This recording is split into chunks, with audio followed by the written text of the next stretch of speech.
ሼር ሰብስክራይብ የምታደርጉኝ?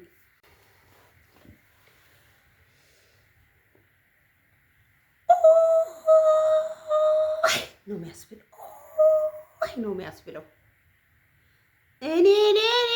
እኔ አላምን ብዬ ምን ልላችሁ ፈልጌ ነው። ኢትዮጵያ ውስጥ እንደዚህ ነው እንዴ ሰው የሚኖረው? እኔ እኮ እስካሁን ኢትዮጵያ መኖር አልመሰለኝም። እስቡ እኔ ካለሁበት ሀገር ለአዲስ አበባ ደርሶ መልስ 350 ዶላር። ኢትዮጵያ ውስጥም በዶላር ነው እንደምንንቀሳቀሰው ጋይስ። ከአዲስ አበባ ባህር ዳር 300 ምናምን ዶላር። አስባችሁታል? 300 ደርሶ መልስ እስቡት። ከዛ እኔ አላምን ብዬ ኤአይ ደወልኩኝ። ኤአይ ደውዬ ጠየቅኳቸው። ሂሳቡን ቁጭ አደረጉት። እኔ የምላችሁ ኢትዮጵያ ውስጥ በዶላር ነው እንደሚሰራው ነገሩ። እሺ በዶላር ነው የዋጋ ዝርዝሩ በዶላር ነው፣ ግን በብር ነው የምትከፍሉት። እሺ ይሁን። እኔ ቅልብልብ ሲያደርገኝ ትናንት እናቴ ደውላ አድርጋ እናትዬ የፋሲካ አብሬሽ ነው የምውለው፣ ፋሲካ ካንቺ ጋር ነው የምውለው። እንደው ዘንድሮማ 9 ዓመት ኩኖኝ 10ኛ ዓመት አይደፍንም መጥቼ ነው እማይሽ። በቃ ያበጠው ይፈንዳ እመጣለሁ። እንደ ራሴን ማምጣት አልችልም፣ አቅሜ አይፈቅድም፣ ግን ኢዮቤን አመጣለሁ። አዎ እንደ ራሴን ስለማውቀው ችግር የለውም። አሁን የተወለደው ልጅ ይዘሽልኝ እሱን ማየት ነው የምፈልግ ብላኝ እናቴ ሰፌድ ሰፍተሽ ሰሜጥራ ሰፍተሽ ግሬራ ምናምን እንደዚህ አዘጋጅተሽ ቆይኝ፣ ባትሰፊም ገዝተሽ ቆይኝ ከሱ እዚህ ሀገር ሰሜጥራ ምናምን ስለሌለ ብዬ እናቴን ሙልት አድርጌ ተሰነባበትን። ትናንትና ጎግል ላይ ገብቼ ሰርች ሳደርግ ምን ብሆን ጥሩ ነው? ዋጋው ሰማይ ጋይስ። የት ነው ማመጣው ይሁን ለብር? ከዚህ አዲስ አበባ ይሄን ያህል፣ ከዛ ደግሞ ከአዲስ አበባ ባህር ዳር ወይም ከአዲስ አበባ ጎንደር ነው የምቆርጠው ነው። ባህር ዳር ብሄድ ወንድም ያለ፣ ጎንደር ብሄድ እናት ያለች። ጠቅልሌ ለማየት ባህር ዳር ወርጄ ከባህር ዳር ጎንደር በመኪና መሄድ አሰብኩ። ግን ገብቼ ጎግል ላይ ሳይ እኔ ምን ይሻለኛል? ምን ይሻለኛል ጋይስ ምን ይሻለኛል? እናቴ ምን ላድርጋታው? ሁላችሁም ኢትዮጵያ ተቀምጠሽ እናትሽን ሳታያት ኢትዮጵያ ተቀምጠሽ እናትሽን ሳታያት ለምትሉኝ እኔን ዛሬ ደግሞ ያመመኝ ነው ጋይስ። ልንገራችሁ መልስ። እናቴን 9 ዓመት ያላየኋት ልንገራችሁ።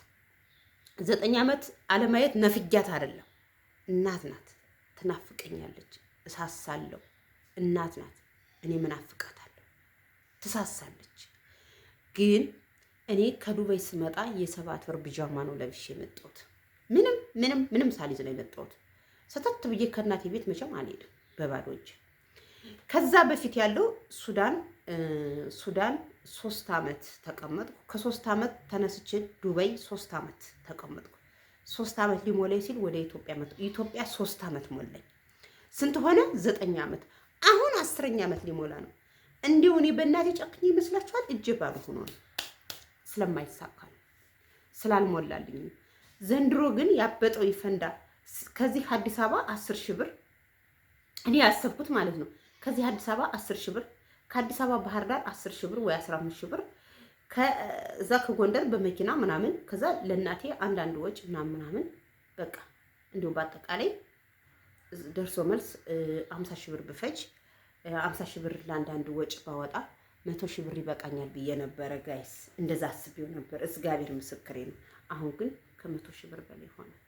ትራንስፖርት ራሱ ደርሶ መልስ 100 ሺህ ብር ሊገባ ነው። እኔ አልችልም። እሺ አሁን እናቴን ምንድን ነው የምላት ነው? እናቴን ምንድን ነው የምላት? አይ ደይ ፋሲካ ደግሞ 1 ወር ነው የቀረው። አስባችኋል? ትራንስፖርት ብቻ በትንሹ በቃ ለምንም እስከ ምግብ 100 ሺህ ብር ያልቃል። ኢትዮጵያ ላይ እየኖርኩ እንዴት ነው እንደዚህ ብዬ እንዴት ነው 100 ሺህ ብር አይኔ እያየ ከፍዬ ሜዶ ሲኖረኝስ እኮ ነው ጭራሽ እኔ ትናንትና ምን ነበርኩ፣ ዛሬ ደግሞ በዩቱብ ነው አይደል ትንሽ ራሴን የለወጥኩት። በቃ አሁን ሁሉም ነገር ተሳክቷል። ግቢውም ታጥሯል፣ ሁሉም ተስተካክሏል። እናቴን ለማየት በቃ ልነሳ፣ ቆርጬ ልነሳ። ሳጣት ይቆጨኛል። ነገ ካጣኋት በኋላ እናትዬ ብል አትመጣልኝም። አሁን ሂጄ አይቻት ልምጣ ብዬ እኔና ገብሬ ማታ ጉግል ላይ ሰርች አድርገን ካልኩሌተር ስናደርግ ሂሳብ ስንጠይቅ አሁን ደግሞ የፋሲካ ደግሞ ይጨምራል። ፈጣሪ ነው የሚያውቀው። ጋይስ ምን ትሉኛላችሁ? ዘንድሮም እናቴን ሳላያት ልቀር ነው ማለት ነው። በቃ እናንተ አሁን በእኔ ስለፈረዳችሁ ነው ይህን ቪዲዮ የሰራውላችሁ። ካላመናችሁ ጉግል ላይ ገብታችሁ የኢትዮጵያ አየር መንገድ በረራ ዋጋ በሉ ዝርዝር ቁጭ ነው የሚያደርግላችሁ። እኔ ውሸት ካወራሁ ማለት ነው ቁጭ። ከዛ እኔ ካለሁበት አዲስ አበባ ከአዲስ አበባ ባህር ዳር ጠይቁ፣ ዋጋ ጠይቁ። ቁጭ ነው የሚያደርገው፣ እግዚአብሔርን ቁጭ ነው የሚያደርገው። እኔ መጀመሪያ ለምን ሂሳቡን አይቼ እናቴ ጋር አላወራውም ነበር? ለምን እናቴ ጋር ሂሳብ ካየሁ በኋላ አላወራም ነበር? አሁን እሺ እኔ ያለሁበት እስከ አዲስ አበባ በመኪና መሄድ ይቻላል። እኔ ያለሁበት እስከ አዲስ አበባ በመኪና መሄድ ይቻላል። 5,000 ብር ምናምን ነው የሚፈጀው። ከአዲስ አበባ የታርፌ ማን ትኬት ቆርጦልኝ ልጅ ይዤ ከዛ አስባችሁታል? እንዴት ነው? እኔ ግራ እሺ ከዚህ አዲስ አበባ በመኪና ሄዳለሁ። እዚህ 40 ምንጭ ሄዳለሁ። ከ40 ምንጭ ቀጥታ አዲስ አበባ ገብቼ አድራለሁ። አዲስ አበባ ማን ነው ተቀብሎኝ? ታውቃላችሁ፣ ልጅ ይዛችሁ ምን ይዛችሁ ስልካችሁ ምናችሁ ነው የሚቀሟችሁ አዲስ አበባ። እንዴት ነው የሚሆነው ነው? እሺ አዲስ አበባ ሰው ቢኖር በጣም አሪፍ ነበረ። ከዚህ አዲስ አበባ እሄዳለሁ። አዲስ አበባ አርፌ እንዲው ቤት ከሰው ቤት ባልገባም አልጋ ይዤ ግን እዚህ መውጫው ብሎ አሳይቶኝ ልጅ ስለያዝኩኝ ስለማይመችኝ ልጅ ባሊዝ ሮጥ እላለሁ ሂጄ ከዛ ትኬት ቆርጬ ፕሌን ከዚህ ባህር ዳር ኖርማል። አሁን ይህን ቪዲዮ የሰራሁላችሁ ይህን ቪዲዮ የምታዩ ሰዎች መፍትሄ እንድትሰጡኝ ነው፣ ሌላ ነገር አይደለም። ለምን ብትሉ የግድ ዘንድሮ እናቴን ማየት አለብኝ። የግድ ነው ማየት አለብኝ። ከዚህ አዲስ አበባ በመኪና ሄዳለሁ፣ በባስ ከአርባ ምንጭ አዲስ አበባ በባስ ሄዳለሁ። ከዛ በኋላ ከአዲስ አበባ ባህር ዳር እበራለሁ። ደርሶ መልስም እቆርጣለሁ። ከአዲስ አበባ ባህር ዳር ደርሶ መልስ እቆርጥና ስመለስ ደግሞ ከአዲስ አበባ ወደ እኔ ወዳለሁበት ወደዚህ አገር ደግሞ በመኪና መጣለሁ፣ ዘና እያልኩኝ ማለት ነው። ግን እስቡት፣ በፕሌን ከሆነ ግን በበረራ ከሆነ ግን እኔ ምን ይሻለኛል? ከአዲስ አበባ ባህር ዳር በመኪና ይቻላል? ክፍት ነው መንገዱ? ይህንንም ንገሩ። ከአዲስ አበባ ባህር ዳር ክፍት ነው ወይ? መኪና አለ ወይ? ይህን ንገሩ። አዎ ይህን ንገሩ። እኔ ዘንድሮ እናቴን ማየት አለብኝ። በኋላ ብለው የእሳት ነው የሚሆንብኝ። እሳት አይወጣልኝም ብዬ ራሱ አይወጣልኝም። እና ይህን ቪዲዮ ስሰራ መፍትሄ የምትሰጡኝ ሰዎች ካላችሁ ወይም ደግሞ የምትነግሩኝ መፍትሄ ነገር እንዳለ እሱን ነው ይህን ቪዲዮ የሰራሁት፣ ለሌላ ነገር አይደለም። እናታችሁን የምትወዱ እውነት በቃ የግድ እናቴን ማየት አለብኝ። ኢትዮጵያ ውስጥ ተቀምጬ 3 ዓመት ሳላያት በጣም ከባድ ነው። አስባችኋል? ስለዚህ መጀመሪያ ሆኖ ቢሆን አንዳንድ ነገሮችን ሳልገዛ ሳላበላሽ ሆኖ ቢሆን ችግር የለውም ሄድ ነበር። አሁን ግን አንዳንድ ነገሮችን እኔ ቀላል መስሎኝ ነው። በቃ ሲሄድ 10,000 ስመጣ 10,000 20,000 ከባህር ዳር አዲስ አበባ ቢያንስ 30,000 ቢሆን በቃ እንደዛ አድርጌ ካልኩሌተር አደረኩት። ለምን ብትሉ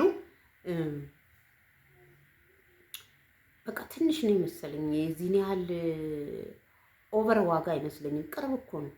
ከዚህ አዲስ አበባ 1 ሰዓት ነው። ከአዲስ አበባ ባህር ዳር 45 ወይም 60 ደቂቃ ነው የሚለው። እንዲያው ካላመናችሁ ጉግል ላይ ሰርች አድርጋችሁ እዩ። እግዚአብሔርን አሁን እኔ ምንድነው የሚሻለኝ? እግዚአብሔርን በጣም ነው የጨነቀኝ። እንዴ እኔ እናቴ ጋር ፋሲካ መዋል አለብኝ። እውነት ፋሲካን ከእናቴ ጋር መዋል አለብኝ፣ ማየት አለብኝ። እኔ ለፋሲካ አይደለም፣ ፋሲካ ካለፈ በኋላም በሳምንቱ መሄድ እችላለሁ፣ ግን እናቴን ዘንድሮ ማየት አለብኝ። ግድ ነው። ደግሞ ተንፍሻለሁ፣ በቃ ልመጣ ነው ብያለሁ።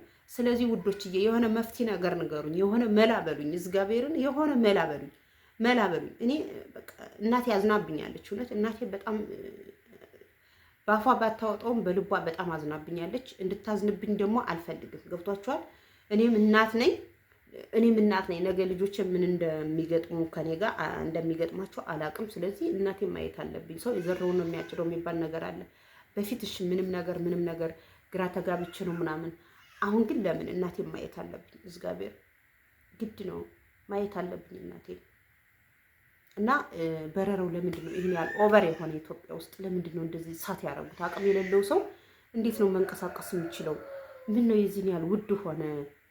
እኔ ግራ የገባኝ ነገር ይሄ ነው። እና ውድዬ በጣም ይቅርታ ይሄ ልላችሁ ነው። ቻው። ላይክ፣ ሸር፣ ሰብስክራይብ አድርጉኝ። ደግሞ ምን ነው ለምን